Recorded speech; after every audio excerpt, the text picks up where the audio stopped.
te guiso huevito, no, mami. Todo bien, todo bien.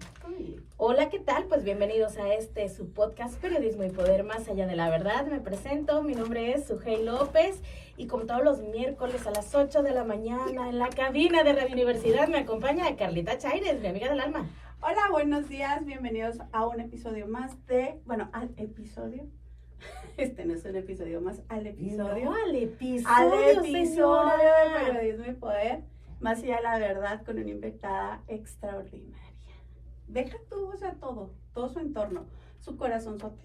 Oye, pero a cualquier lugar en donde se presente, entre, salga, la doctora Alicia del Río Marino, catedrática de la Facultad de Filosofía y Letras, ¿cómo no? Historiadora, activista, madre, hija, buscadora, que nos siga platicando. La doctora Alicia, bienvenida, gracias por este honor. Oye, Carlita, muchas gracias. No, el honor es mío. Hay que hacer énfasis que es de la Facultad de Filosofía y Letras. Claro, orgullosamente, claro. Y investigadora del Sistema Nacional de Investigadoras y Investigadores, alias el SNI. Carlita, ¿cómo ves nuestra invitada? Ay, no, una invitada que tiene mucho que contarnos. Se me hace que esta hora nos va a quedar corta porque hay mucho que platicar.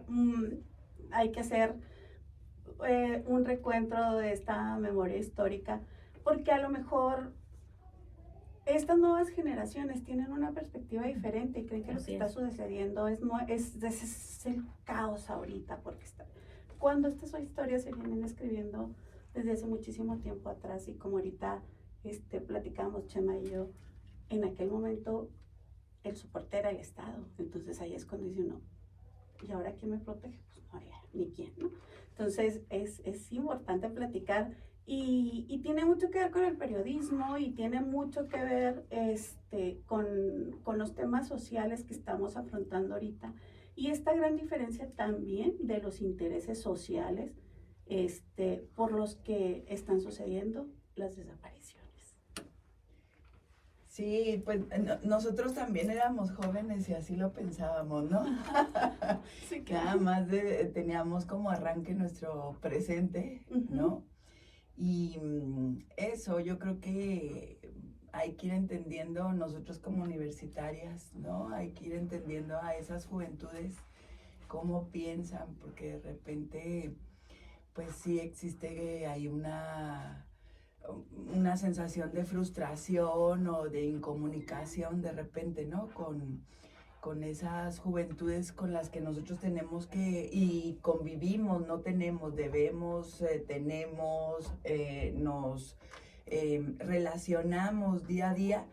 Pero eso, querida, yo desde la historia pues veo siempre el instante 50 años, ¿no? Atrás, sí. Digo, fue hace apenas un instante y cuando te haces historiadora, pues ya.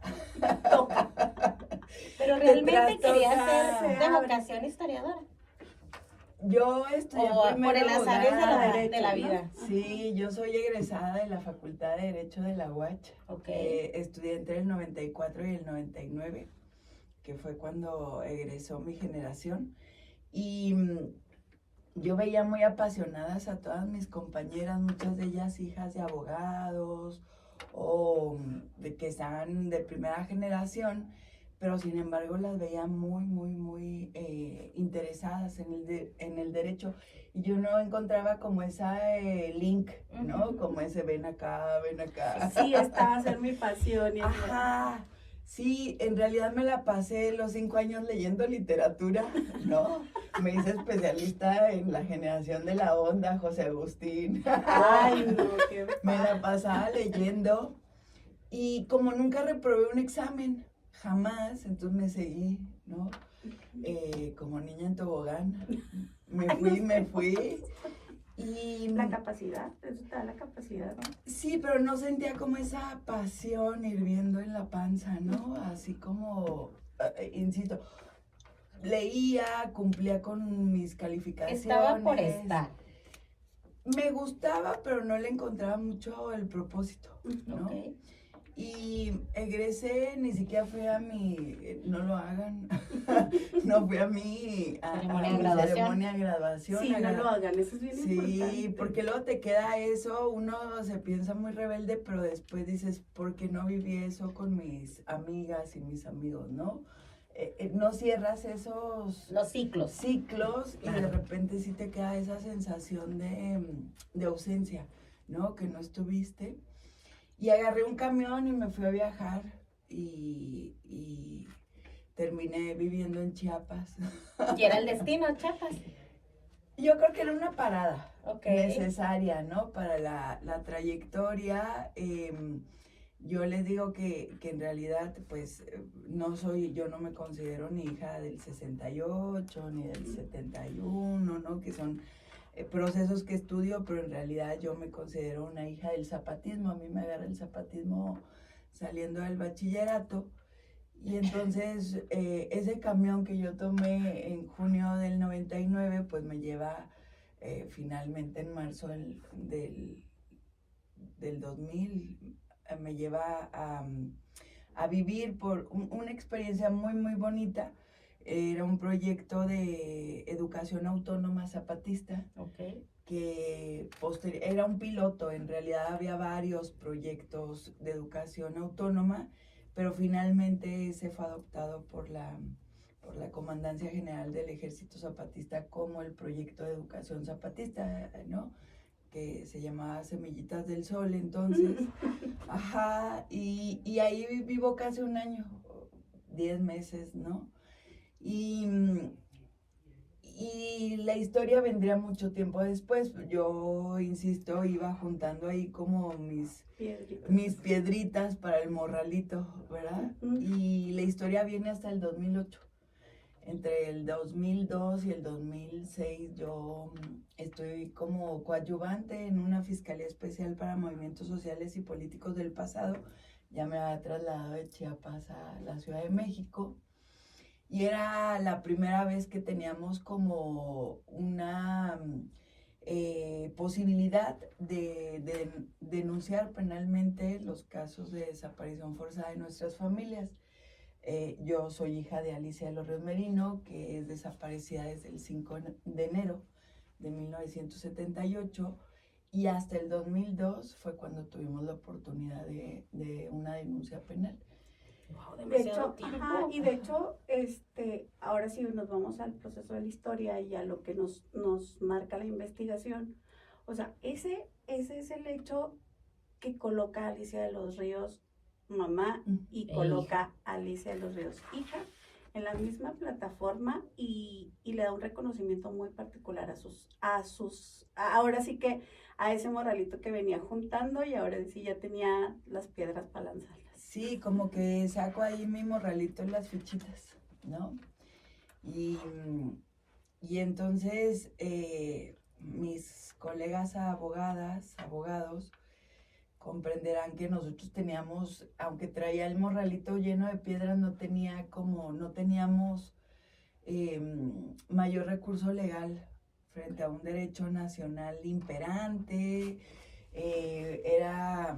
Hagan de cuenta que la Constitución mexicana, las leyes y por muy abajo los tratados y las convenciones internacionales, que el Estado mexicano firme, ¿no? Desde la década de los 60,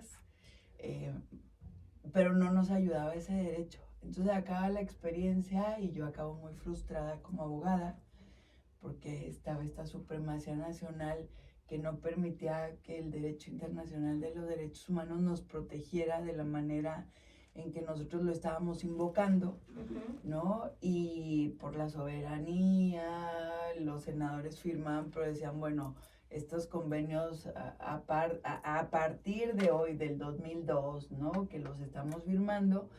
Entonces ahí fue cuando dije, esto no me gusta tanto. Y como que la historia me empezó a llamar, ¿no? Yo necesitaba tener un punto de partida. Como más hilo de allá. media, ¿no? Fue corriendo. O como el del sigue el camino amarillo, ¿no? Ah, pero sí, para como el Mago atrás. de Oz. Sí, claro. Ajá, el Mago de Vamos Oz. a ver qué pasó. Sí, sí. A ver, y ahora, esta parte de que empieza ya a recorrer la historia hacia atrás, si me dice que en ese momento, cuando termina el proceso de la denuncia y se da cuenta realmente de que estos tratados internacionales eran como de vitrina, exclusivamente, así cuando llegó a una casa de las abuelas y es que este era, y tú, Pero no la agarres. ajá, no lo El recuerdo toques. de los 15 años. Sí, era De la boda mío de la tú, tía. gracias. Y así estaba el caso. ¿Qué pasa cuando el camino amarillo viene acá en Rewind, acá para ver qué pasó atrás? Ajá.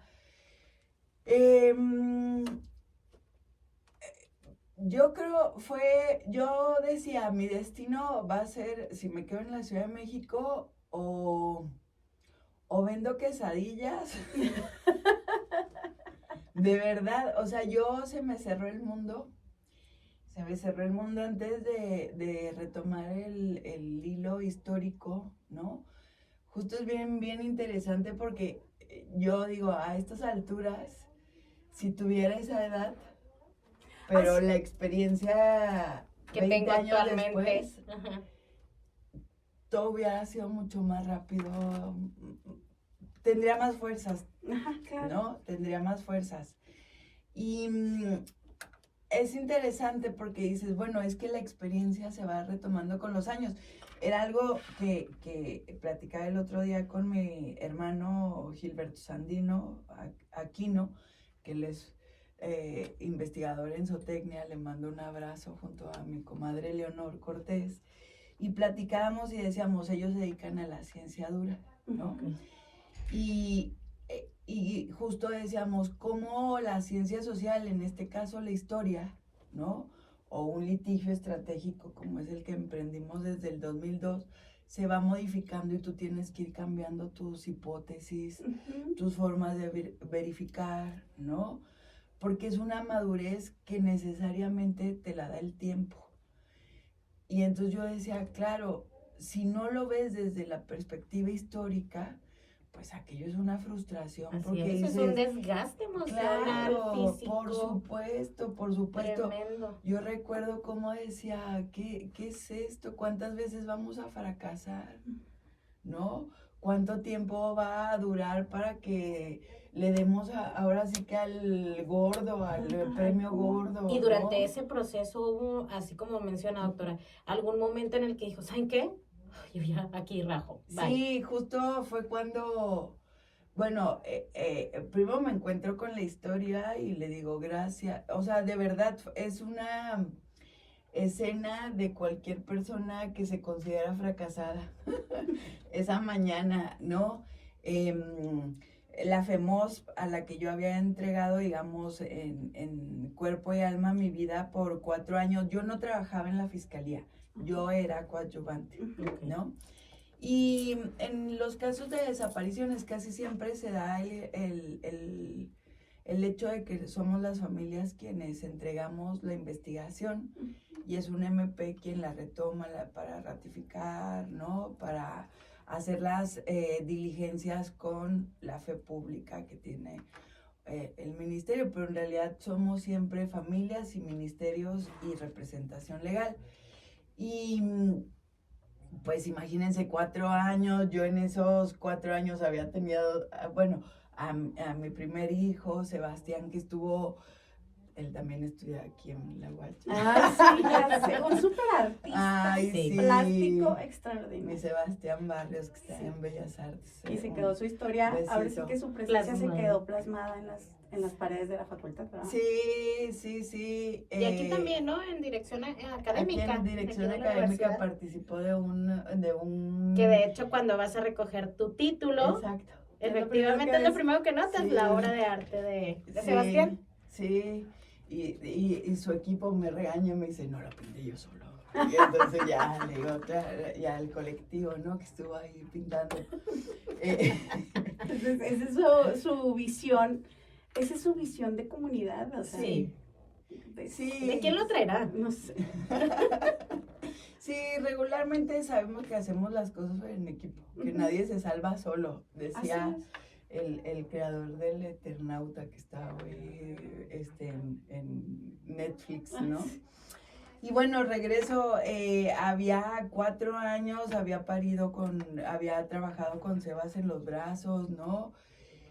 Hoy me río mucho porque mis representantes legales en ese tiempo, pues es gente que ahorita, no sé, Santiago Aguirre recién llegaba al PRO, estaba como de prueba, y hoy es el director del PRO, entonces él era el que cuidaba a Sebas cuando estábamos en las diligencias, ¿no?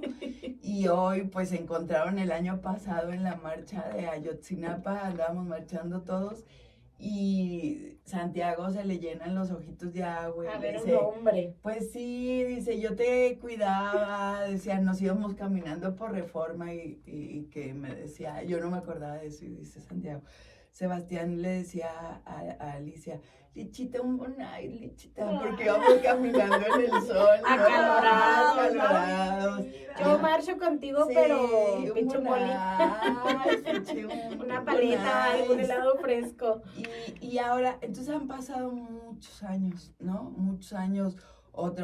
Mi otra abogada ganó el Nobel de los Derechos Humanos. No es un Nobel, pues, como premio, pero es un premio muy importante. Alejandra Ancheita, Andrés Díaz ya es parte del cuerpo del Alto Comisionado de la ONU. Mario Patrón es el director de la Ibero, Puebla.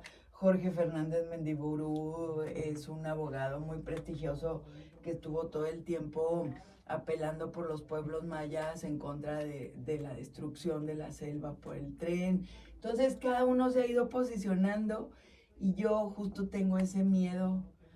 Me encanta conocer gente, pero digo, ¿hasta cuándo va a durar este proceso? ¿No? Entonces... Y realmente, así muy objetivamente, así, es más, incluso muy crudamente, en tu idilio, ¿qué quieres o qué piensas que vas a lograr? O sea, ¿qué vas a alcanzar? Sí. ¿Cuál es el fin? ¿Cuál es lo que dices tú? Te quedas dormida y de repente te levantas y soñaste que fue. Sí. Ese fue. Ese Q fue el que... Pues cada vez la vemos más cerca, Carlita. Sí. Cada vez la vemos más cerca, o sea, justo lo que decías desde un principio, cuando siempre se piensa en el presente, junto a varias ideas, uno no sabe ni le interesa qué derechos tienes frente a un Estado, frente a una violación grave de derechos humanos, si nunca la experimentas. Yo no sabía qué derechos tenía y hasta el día de hoy seguimos interponiendo amparos cuando alguna resolución nos juega mal, ¿no? Y yo creo que mi fin último, evidentemente, sí es que alguien se haga responsable por la desaparición de Alicia, que en ese momento cae en cascada porque hay muchas víctimas del mismo tiempo, ¿no? Ese sería por un lado. Estamos cercanos conocemos la identidad de quienes participan en la detención, en la permanencia de ella, tanto en el campo militar número 1 como en Pie de la Cuesta, ¿no? Pero también quiero saber qué pasó con ella, aunque las hipótesis indican que pudo haber sido víctima de un vuelo de la muerte del 8 de junio de 1978, ¿no? Y también creo que en el camino hemos estado haciendo memoria, ¿no? Historia. Eso es lo más sorprendente, la historia que ahora sí, ya emparejaste ese camino amarillo, o sea, ya llega hasta la historia y a la actualidad y a veces yo pienso... Pero fíjate, contextual, pero por ejemplo ahorita que decían me quedo un poco callada porque la verdad es que me sorprende ahorita escuchar a la doctora que dice, es que a lo mejor si tuviera la madurez y los conocimientos que tengo actualmente, en ese momento hubiera sido... hubiera subido aquella... Pero realmente soy muy creyente de que a lo mejor ni siquiera nos topamos, me incluyo. Si hubiera topado con estas personas políticas, estas figuras que realmente le han facilitado el camino hasta hoy en día. Y sobre todo el apoyo emocional, físico, de todo. Ahora sí que de las criaturas, hablando de los hijos en su momento Sebastián, de su señora madre, Sí. ahora sí que el colectivo, ¿verdad? Ujú. Sí. Todo lo que llevamos atrás, que ahora sí que la cola del pato, sí son avances tremendos, pero sobre todo a mí me causa el morbo, Carla Chaires y doctora, o sea, está hablando de un movimiento grandísimo, que la verdad hay muchas mujeres, hay muchas personas que están en búsqueda de sus seres queridos y que por una u otra forma no lo reportan o no lo denuncian y saben quién es el culpable, no lo señalan. ¿Hubo algún momento en su vida en el que él tuvo un temor por Sebastián, por su familia, por su persona? No. Nunca. Yo estoy con el Jesús en la boca ahorita que me acompañan estas dos increíbles mujeres y digo, wow, o sea, realmente No, mire, yo he sido muy... es de admirar. No, pues no sé si de admirar, yo digo que es mucho mi instinto, ¿no? O sea, también dentro de los abogados entendemos que hay abogadas que hay pleitos por un terreno por 50 años, Sí. ¿no? Por una herencia. O sea, yo conozco familias que desde que tengo yo 3 años recuerdo que están peleadas por una herencia y siguen peleadas, ¿no? Por los terrenos. Por terrenos. Saludos a mi familia. Eso. Feliz Día de la Madre. No estoy aludiendo a nadie. Ay, gracias, doctora. No, porque le decía a Carlita Chávez, sí les mando un beso a mi familia, estamos bien locas. ¿No? Le decía yo, Carla, el 10 de mayo nos citamos todas como familia, pero nadie podía tocar los terrenos, entonces nos veíamos entre todos al tocar así el tema y 10 de mayo. La bandera blanca. Sí, claro, ¿No? pero bueno, ¿verdad? Ese no es el punto. No, y digo, ¿y yo por qué no voy a poder buscar a mi mamá? No es un terreno, no es un carro, no es una casa, es mi vida y una mamá. historia. No, es mi mamá y aunque yo crezco con 2 mujeres maravillosas, mi abuela Alicia y mi tía Irma, Que su abuela es su mamá. Es A mi esa que madre, nos las referimos a dos, mamá. sí, claro, entonces con 2 tías maravillosas, Marta e Irene, pero es mi mamá, entonces Sí. aunque yo no la conozco, no guardo recuerdos de ella, es el instinto, porque a mí yo pediría que si algo me pasara, pues Sebastián y Nico, no a sus formas, sin comparar las formas, Claro. o que alguien me buscara, ¿no? Que alguien le hiciera falta, que Ujú. alguien no normalizara mi ausencia. Entonces, eso es lo único que yo hago. Y no me da miedo su hate porque primero, pues en mi familia nunca existió como esa sensación de que nos seguían o... No, yo siempre vi a mi abuela Alicia y a mi tía Marta ser muy claras en lo que hacían. Yo las veía entrar y salir. Dice un amigo del que recuperamos su testimonio en un libro, Luis Miguel Corral García de Juárez, dice, pues yo un día, dice, estaba en mi casa y tenía a mis vecinitos con los que jugaba. Y decía, yo sabía que uno de mis vecinitos, su papá era judicial del estado allá en Juárez. Y que le pregunta, oye, ¿qué está pasando en tu casa? Porque mis amigos, mi papá dice, del vecinito que era judicial, Sí. mi papá y sus compañeros están vigilando tu casa. ¿Qué está pasando? Y dice Luis Miguel, no, nada, nomás llegaron las amigas de mi abuelita. Sí.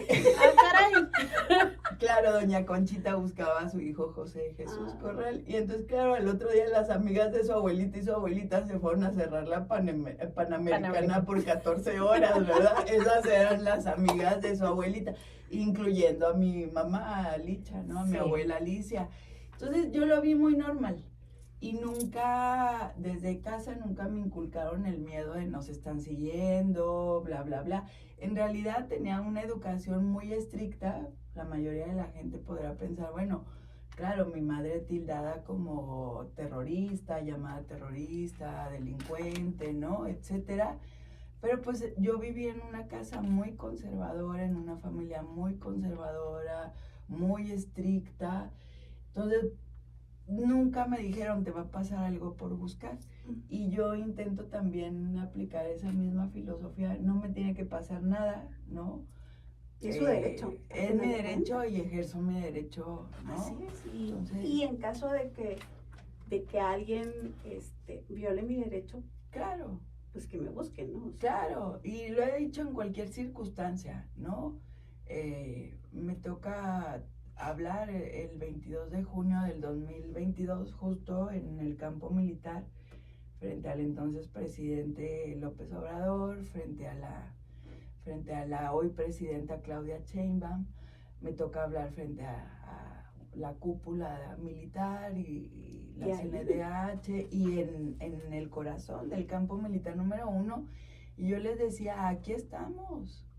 O sea, hemos estado por todos lados, no nos han visto, ya entramos a su casa y aquí estamos, reconózcanos. Y esa misma filosofía la uso yo ahora que estamos yendo al campo militar y a pie de la cuesta a hacer unas inspecciones oculares, siempre dando la cara, porque siempre le hemos dado. Claro.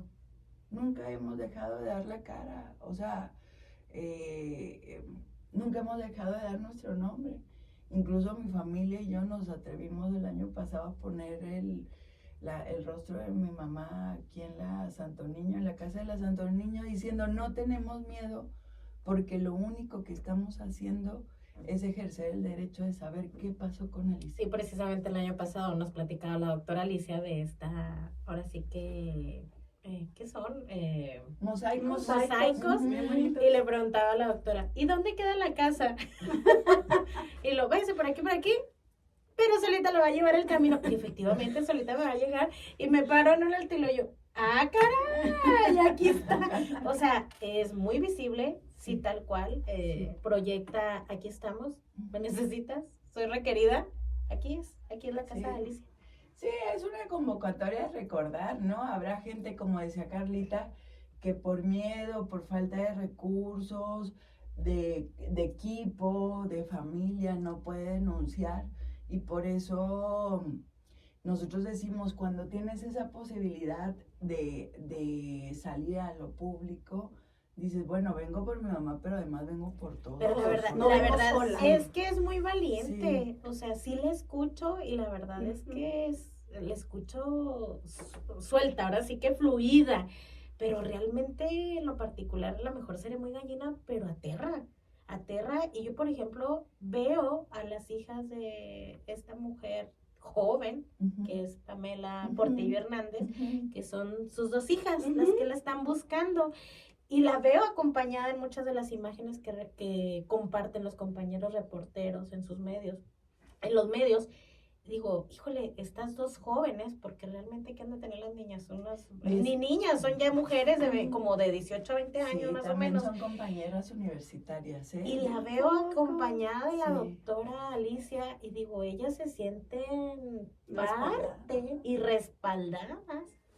Es muy importante lo que usted hace, no solamente por Alicia, sino por todas las mujeres y sobre todo... Y en este caso hombres y mujeres, o sea, Exacto. estas desapariciones...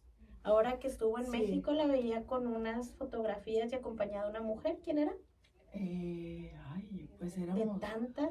Ajá, bueno, es que estuvimos presentando con Dana y Vania. Dana es una mujer de 19 años que estudia en Derecho. Okay. Ajá, aquí orgullosamente Watch también. Bueno, no sé si ella se sienta muy orgullosa, pero yo digo, en la Watch, ¿no? De estar en la Watch, yo esperaría. Es más Watch. Ajá, es de la Watch. Y Vania, de 22, es estudiante de enfermería. Está por acabar. Sí leí esa parte que, o sea, sí leí una entrevista que sacaron hace poquito en donde sale su historia y sale la historia de ellas. Y esto me lleva a una duda que yo traía hoy. De esas Pero cosas que te invito a que esa duda me la guardes unos minutitos porque vamos a un corte y regresamos. Muy bien. Los moquitos de aquí. No pude No, transmitir y la en verdad, vivo. ¿Por qué? ¿Por qué? Pues no sé, no me dejó. Me dice error. Pues lo ¿Qué habíamos será? hecho con el teléfono. Traigo mocos. Y acá no, tampoco. No sé qué está pasando. Por la Pues red, en yo internet. creo. ¿Será? Porque Error en la yo- transmisión, ajá. mira. Sí, es en internet. Sí, yo intenté hacerlo, no eso, pero intenté ver mi banco y me estaba retomando, así de, Sacando. No insistas, Sí, O sea, yo me sé estaba que no sacando. insistas. Que No si hay. Tiene 90 pesos. Te lo chingas en un burro. No hay dinero, no hay dinero. lo para que me abres vas a sufrir. Oye, ¿no traes Kleenex o algo? Ay, señora, no traigo hoy nada. Bueno, que me Oye, el clima está bien agradable, pero los mocos fluyen. Ay, no sé, a mí me mató ayer el clima. Hoy por la mañana me despertaba y lo vi así. Hay que empezar el día. Qué difícil. ¡Ánimo! Es que se viene cierre de semestre. ¿Usted ya sale? Ya nos graduamos. ¿Y ya acabó la tesis? En eso andamos, por eso estas caras. ¡Qué chido! Sí. ¿Pero quién es su director? La doctora Yesenia Mendoza. Ah, También. Es colectivo. Ah, no, no es colectiva. No, pero No, sí, no. también nos tocó ella. Y pues ahí vamos. Vamos. En los últimos les decía ayer a mis papás, porque no los he visto esta semana, y le digo, pues es que pues, todo ya, ¿no? Me dice, papá, ¿cómo estás? Y yo, pues aquí contando. Y lo que... y yo, 17 días, papá, 17. Y lo que le digo, en 17 días se acaban las clases en el colegio. Ajá. Entonces, pues ya, es más leve. Digo, este tema de los jueces y los magistrados que le entré al tema en redes, para sus redes, digo, se acaba también. Y luego, ¿qué crees? Se me acaban las clases de la maestría y luego digo, ¿qué voy a hacer el 1 de junio? ¿Qué vamos a hacer? Pues sobrevivir y sobre todo seguirle con este podcast de Periodismo y muy Poder. bien, súper Que esta bien. mañana nos acompaña la doctora Alicia de los Ríos, Ay, Marino. sí. ¿Qué le ibas a Maravilloso. preguntar, Le iba a Carla? preguntar, Que te interrumpí cuando previo leí, al cuando leí corte. la nota y Ujú. luego que fue la semana, y se me venía a la mente esto, o sea, la verdad es que incluso quiero ser muy cuidadosa sin llegar a no. tocar llegar al morbo, por ejemplo, o sea, Y si llega, nos aterriza la doctora sí, Alicia. Pero no, ahí tranquila, sálgase de ahí. tranquila. Sí, claro. o sea, hay una visión ahorita de que hablábamos ya, tengo dos temas. El primero, cuando contextualizamos, hay entes quizás políticos que contextualizarlo lleva a justificar. Se han topado con eso, o sea, con que ya contextualizado todo el tema, las instancias le decían, pues es que era obvio, tenía que pasar, así fue, o sea, ya Es que déjalo. justificaciones hay muchísimas, Sí. ¿no? Por donde quieras. Nos pasó con MPs, por ejemplo, que yo sí me retiré retomando la pregunta de Sujei antes y luego lo digo por ahorita con usted, Carlita. Yo sí me retiré y justo fue cuando me separo de la pareja de mis hijos, de Padre mi de pareja, sus que es padre de mis hijos. Y como vivíamos en Ciudad de México, yo me regreso para acá. Y pues había que comer, ¿verdad? Claro. Y Es de malos entonces, hábitos. sí, estaba acabando el doctorado, tenía la beca de CONACYT, pero pues se acabó. Y en eso vine a tocar la puerta a Filosofía y Letras y me dieron la oportunidad de empezar como ¿Cómo docente en el 2013 Esto en la licenciatura de Historia. de Historia. Ahí es donde empecé y ahí sigo, ¿no? Y al mismo tiempo me fui a trabajar también en el INA, ¿no? Agradezco mucho tanto pues a los dos personas que me dan la entrada ahí, ¿no? En este caso fue el maestro Fierro en filosofía y fue el antropólogo Jorge Carrera. Entonces pues yo de ahí me dediqué a trabajar a full, o sea, Sí, claro. el domingo nos íbamos el Sebas y yo a San Jorge, o sea, pues a juntar, ¿no? Para vivir. Y ahí sí me separo, pero también es un descanso mental. Ok. O sea, decir, yo tengo que acabar una tesis doctoral, tengo que trabajar, los niños, criar a los niños junto con mi mamá, ¿no? Y entonces eso. Y retomo el caso, digamos, con una estrategia ya muy, muy, muy pensada con el Centro Pro en el 2020. Y me sorprende mucho que llegamos, no con mi MP, pero yo llegué acompañando, soy abogada de Mara Corea Navarro, una colega suya, periodista, ¿no? Represento a ella. Ella es hija de Olga Navarro y de Jorge Varela, desaparecidos en noviembre del 77. Y llegamos, ¿y qué creen que lo primero que nos dice la MP? Dice, bueno, pues es que ellos eran guerrilleros. Entonces eran transgresores. ¿Y por eso se tenían que ir o qué? ¿O por qué Pero no nos fíjese, encontramos o cómo? fíjese, y yo creo que no es ningún morbo. Aquí la posición de cada familiar es muy respetable. Claro. Pero justo lo que dice Carla es muy, muy importante porque yo no estaba convencida de la narrativa con la que había crecido. Es decir, yo decía, pero ¿por qué le pasó esto a mi mamá? O cuando conozco la historia de mi papá, ¿no? De Guadalajara, que él muere en combate en 1976 con la DFS. Yo decía, porque a mí me decían, es que esto le pasó a tu mamá porque era muy buena. Y yo decía, ay, que la gente que desaparece es muy buena. Voy a ser mala. No, no se crea. No, ¿cuál es la opción para sobrevivir? Sí, claro. Entonces, Pero ustedes muy chicas le Desde dijeron, chiquitita. ¿sabes qué, Alicia? Tu mamá, o sea, en el caso, por ejemplo, de Dana y de Vani, ujú, a ella les ocultaron durante Sí. bastante tiempo la desaparición de su madre, pero por ejemplo en su casa, doctora, ¿cómo fue? O sea, ¿en qué momento le dicen, sabes qué? Usted pregunta por Sí. su mamá y sí, a mí también me la anda cuentan. trabajando o Anda estudiando, ok. estudiaba Porque, ella. ¿qué edad tenía su madre en ese momento? Pues ella se va de la casa como de 21 años y la detienen, desaparecen de 25. Yo digo, ahora podría ser mi hija, ¿verdad? Ujú. Ahorita mismo. A mí me dicen mucho tiempo que esté estudiando, que esté en otro lado, finalmente me dicen que está en una cárcel y finalmente, así, estoy pensando en un periodo de 3 años, ¿no? Finalmente me dicen que no saben dónde está, que está en una cárcel pero que no saben dónde está. ¿Qué edad tenía? 8 o 9 años, más o menos, 8 o 9 años. Y cuando empiezo ya más o menos, yo no entendía qué era ser una militante comunista. Evidentemente no entendía nada, ni cómo desaparece una persona, ni qué ser militante, ni qué ser comunista. Y entonces, bueno, crezco al lado de una comunista que era Marta, ¿no? Mi tía de la Juventud Comunista de aquí, justo a ella nunca la encontré en los expedientes del AGN y por eso le dije ese día al profe Becerra cuando presentamos el libro del doctor, ¿no? De nuestro director, de Javier Contreras. Yo le decía, yo llego a los expedientes del profe Becerra buscando a Marta, porque ellos dos eran muy, o sea, los expedientes salen juntos siempre en las actividades de la Juventud Comunista aquí en Chihuahua. Y entonces, esa pregunta la llevé hasta el doctorado, amigas. Ese fue mi tema, ¿no? ¿Qué hacía? O sea, ¿por qué hay militancia radical en Chihuahua, que finalmente forma parte de una liga al nivel México? Y esa es una pregunta de doctorado, pero que yo se la respondía a la lichita que no entendió nada Claro. nunca, ¿no? Como el borras, creciendo como la hierbita, así. No era que nadie me explicara, sino que no tenían tampoco el tiempo, Marta se dedicaba a buscar.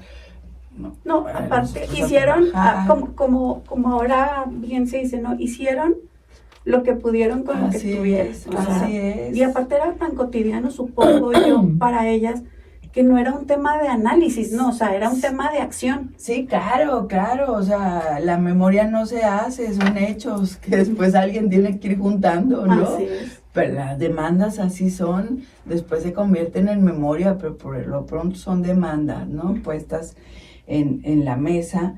Y entonces yo me di cuenta ya muy mayor, y frente a este MP, ¿no? Que decía, pues es que eran guerrilleros, ¿qué querían, no? Entonces yo empecé a cambiar mi narrativa, porque no la finjo, la entiendo. Estaba en una feria del libro del Zócalo capitalino con mi compadre Fritz Glogner, que es un historiador hijo de Napoleón, de las Fuerzas de Liberación Nacional. Y un señor se para y nos dice con mucho respeto, y yo sabía a dónde iba, y sabía que lo estaba haciendo con mucho respeto también. No podía no creerle. Y dice, pero sus papás, su mamá, su papá eran delincuentes. O sea, estaban armados, hicieron cosas indebidas, etcétera. Y entonces Fritz, pues lo niega un poco, cuenta, no que lo niegue, él cuenta su versión, ¿no?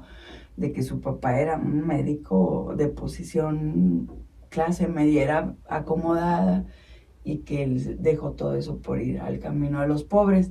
Y cuando me toca, yo le digo, sí, pues sí, mi mamá sí era una delincuente, y no lo digo ni con ironía, no lo digo, o sea, es como el contexto que Lo está que diciendo es. Carlita. Desde la perspectiva. No, o sea, ella y mi papá traían todo el Código Penal Federal arriba, encima, ¿no? Ok. Eran jóvenes radicales y la radicalización implicó que se armaran y que declararan una guerra al Estado en ese momento, y eso está penado por el Código Penal. Yo lo entiendo por ser abogada, ¿no?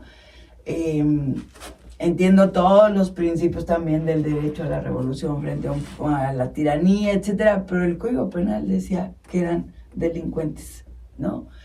Y le digo al señor, sin embargo, eso no le debió haber pasado a mi mamá, porque los 47 años que llevamos buscándola, gastando nuestros recursos emocionales, económicos, ¿no? Familiares, los podíamos haber ejercido en una defensa que ya mi abuelo Gilberto y mi abuela Alicia hubieran encabezado, Claro. ¿no?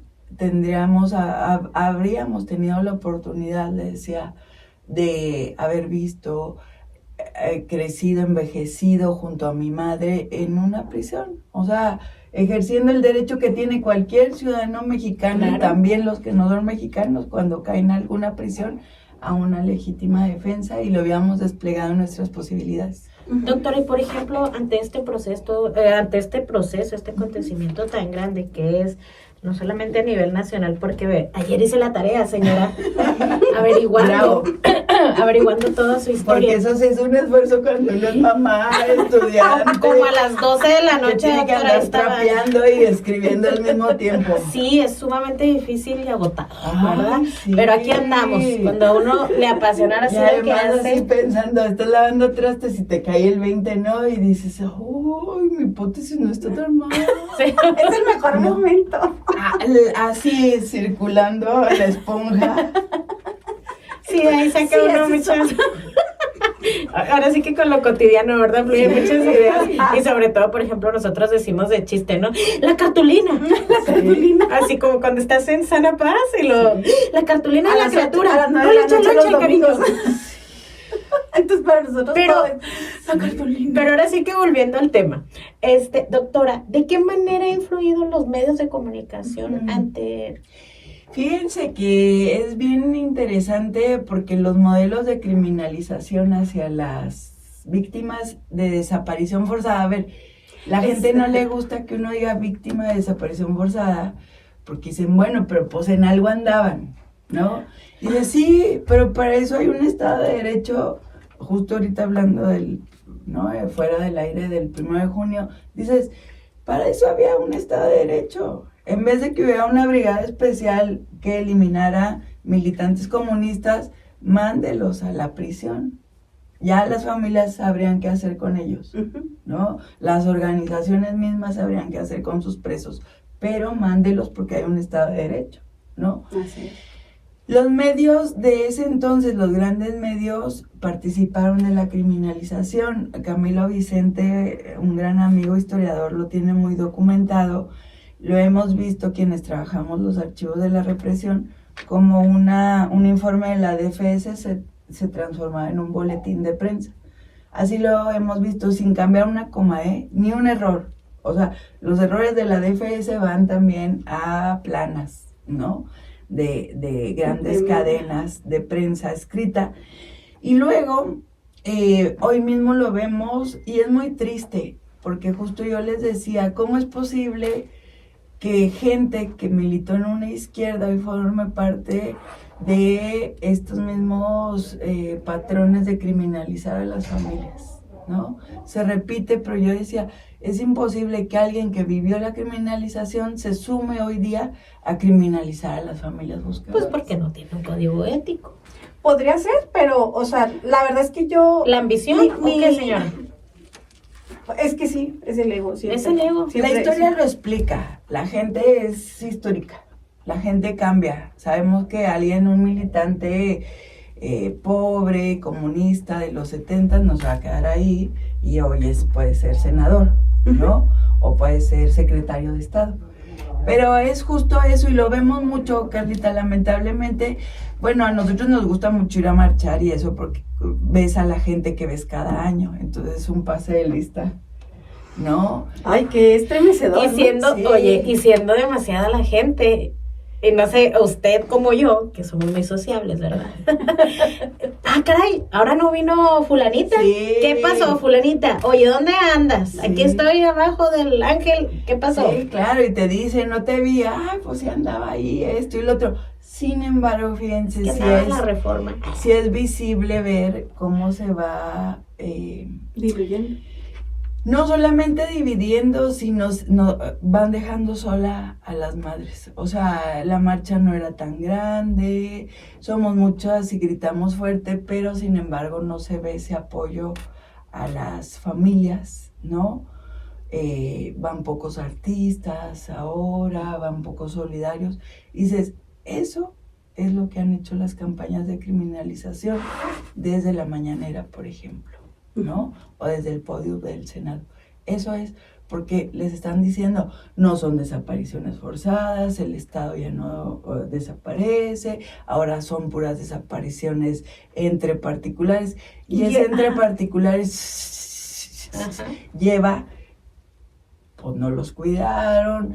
Llega Gertz Manero y dice, no hay pozos abiertos en el rancho, y luego después sale que sí había y que sí había vasijas, pero ya lo dijo en una rueda de prensa nacional. Entonces ya ahí le dijo mentirosas a las madres buscadoras de Guadalajara, y claro, tendríamos que ser como más analíticas, pero sí va disminuyendo el apoyo de la sociedad. Y también, ¿por qué no decir de los oportunistas políticos que nunca estuvieron con nosotros, de intentarse subir?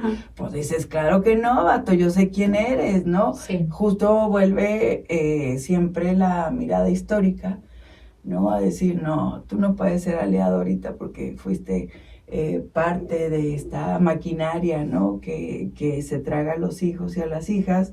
Entonces, Sí, uno lo va viendo de esa forma, pero evidentemente sí hace una grieta con la solidaridad, ¿no? Con las familias. Entre estas dudas que me quedan a mí, y fue justo el punto que decía usted, o sea, vamos al tema de las desapariciones forzadas o las desapariciones políticas, y ahora estas desapariciones sí que cada vez son más intensas, y que yo escuchaba en algún discurso, no, es que tenemos una deuda con el campo algodonero, y yo, ay, esa ya la cubrimos o sea, espérese con la que pasó ayer y con la que pasó antier, o sea, ¿cómo?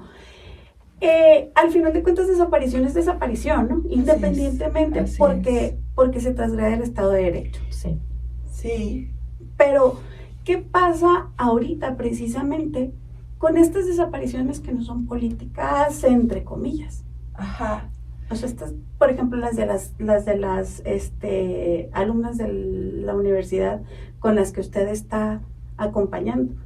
Sí, bueno, el caso de Pamela es un caso que litiga desde siempre el Centro de Derechos Humanos de las Mujeres, el CEDEM. El CEDEM. Ajá, sí, yo en realidad las invité ahora a este proyecto de libro y fuimos juntos a presentarlo, pero sus abogadas son del CEDEM, saludos al CEDEM, ¿no?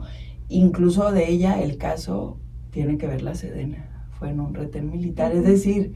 Todo nos lleva... Mira, Carlita, nos dice Camilo Vicente, de nuevo lo traigo a la mesa porque nos dice, ¿qué podemos encontrar de similar en desapariciones del pasado, que es nuestra materia de estudio casi siempre, y del presente?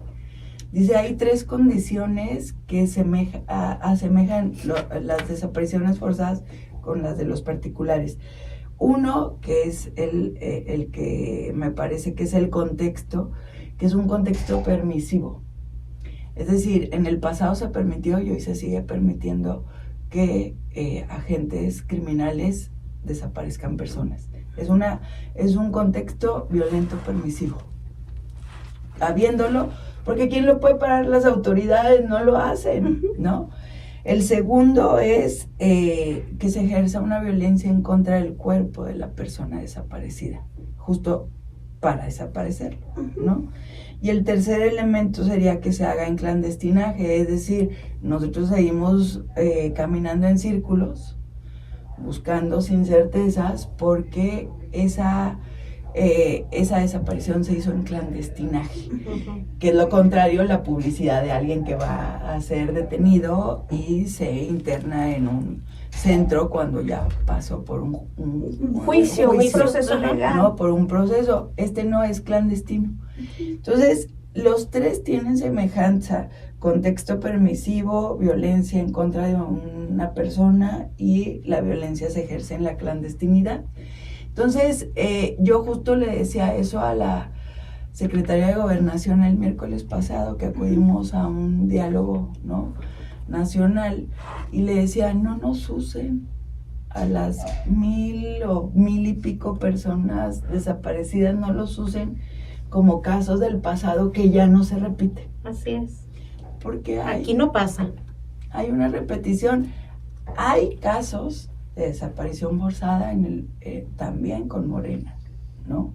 También hay casos de desaparición forzada de marinos, ¿Y por qué no decir, no? O sea, realmente está pasando, es sí, algo con lo que nos enfrentamos día a día, pero pues vamos a trabajar en ello, ¿no? Creo que también eso nos lleva a dilemas éticos, ¿no? Sí, por supuesto, y también de utilizar el pasado, insisto, el pasado comunista. Yo le decía, ¿qué presumen de esas 1,000 si ninguna se ha judicializado? No ya resuelto, judicializado. O sea, todo está así como el primer día que llegaron a poner una denuncia. Pues hay unos casos que no, como el de mi mamá, que ya van muy avanzados, pero ninguno llega a juicio, no hemos llegado a juicio. Es el garbanzo de la libra. Pues, ¿de qué presumen en el Senado? Si son casos, y le decía, y discúlpeme, pero no se ha resuelto porque Sedena porque tiene que ver con los 1,000 y pico de casos de la guerra sucia, ¿no? Entonces, no presuman de algo que no ha podido ser resuelto por gobiernos de ningún color. Qué importante esto, porque de ningún color. Es como si no hubiera pasado. Aún y cuando ustedes tienen todo el proceso histórico, ahora los archivos de la Sedena tienen historias, o sea, están realmente documentados los vuelos, las detenciones y todo. Todo está documentado. No hay ejército que no documente. Justo una servidora acompañada del Centro PRO tenemos una demanda de amparo en contra de tanto de Sedena como del Centro Nacional de Inteligencia, lo que antes fue CISEN. Estamos demandando porque no han entregado todos los archivos referentes al periodo conocido como Guerra Sucia o Contrainsurgencia. Nos acaba de otorgar una sentencia favorable a un tribunal colegiado para que se retome, se abra otro juicio en contra del CNI. Esperamos que ahora la resolución contra Sedena, porque además son archivos no solamente para nosotros, son archivos para todo el país. Es la historia. Así es. Es una historia real. Así es. De procesos que nos formaron, y volvemos otra vez a la contextualización, ¿no? Pero qué necesidad de seguir litigando contra el propio Estado, Carlita. O sea, estos litigios nos hubieran ahorrado ese tiempo, ese esfuerzo, porque los tienen que dar. Ya hay un decreto del 2019, bien, había un decreto del 2002 de Vicente Fox, después hay otro decreto del 2019 del expresidente Andrés Manuel López Obrador, y lo han desobedecido, tanto Sedena como el Centro Nacional de Inteligencia. Entonces dices, bueno, ¿dónde está esa? ¿Cómo, cuándo y dónde, no? Esa maquinaria aceitada, claro, donde no va a haber impunidad. Pues no, es muy diferente declarar a los hechos. A los hechos. Y luego, piénsela bien porque estamos a 4 minutos de terminar este episodio. Así es en su oficina, nunca acabamos, ¿verdad? Jamás. No, sí quiero, fíjate, ya con ese refresh que me hiciste, ya quiero que nos cuente rápido de este documental que trae ya un proceso de geolocalización de una representación de un vuelo de la muerte. Bueno, sí, todo empieza porque hay un testigo, Alfredo Medina Vizcaíno, un chico juarense que llegó al campo militar número 1 en mayo del 78. Él se encontró ahí con mi madre, son trasladados juntos a pie de la cuesta, y él desde que salió en julio del 78 llega aquí a la penal de la 20 de noviembre, nos dijo, yo estuve con Alicia. Él es el que su testimonio nos introduce directamente a pie de la cuesta, ¿no? Y ahorita, bueno, este documental que se llama Vuelos de la Muerte, hecho por Situ, Arquitectura Forense de Nueva York, y del Centro PRO, la familia de los Ríos Merino, lo que sostenemos es que muchos de personas que están hoy declaradas como detenidas, desaparecidas en ese periodo, sobre todo entre 74 y 79, pudieron haber sido víctimas de los vuelos de la muerte. Estamos intentando demostrar esa relación, ¿no?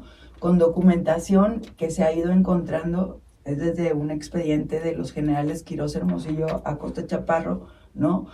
Hasta documentación que ha sido recién revelada ahora a partir del 2020, ¿no?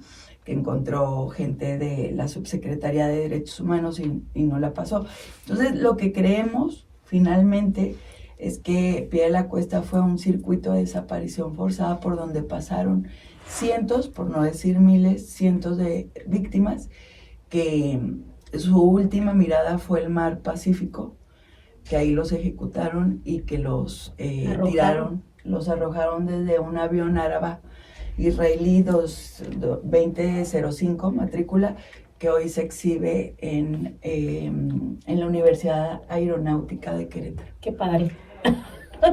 Qué ironías de la vida. Ese pudo haber sido el último vehículo. El último vehículo que trasladó.